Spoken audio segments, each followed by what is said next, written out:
ইয়ে স্নেহা, হ্যাঁ 5 টাকা দাও না। কিন্তু সিগারেটের দাম তো 7 টাকা। আমার কাছে 2 টাকা আছে।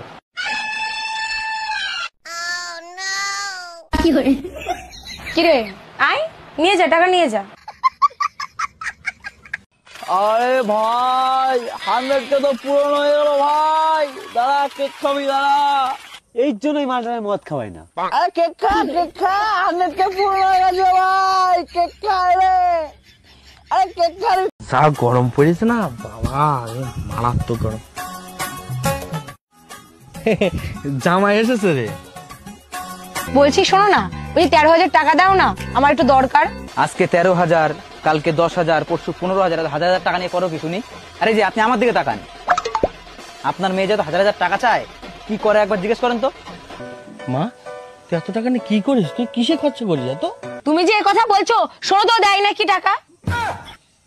তুমি তো কায়দার ঘাইগো মাল জামাই। হ্যাঁ আসলে ও চায়, কিন্তু আমি দিই না। এই যে বলছি আজকে একটু মটন কষা রান্না করো না, বেশ মশলা মশলা দিয়ে। কিন্তু আমি তো রান্না করতে জানি না। কেন? তুমি তো বিয়ের আগে কোনোদিন বলোনি। সারপ্রাইজ।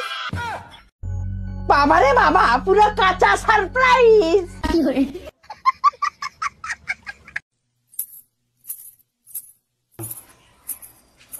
কে স্নেহা? বলো। বলছি গামছাটা দিয়ে যাও না। আচ্ছা দাঁড়াও।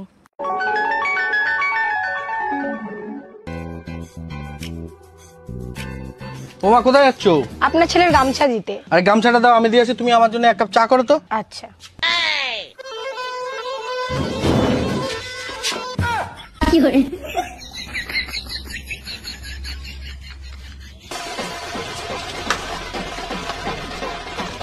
এই তুই কি করলি?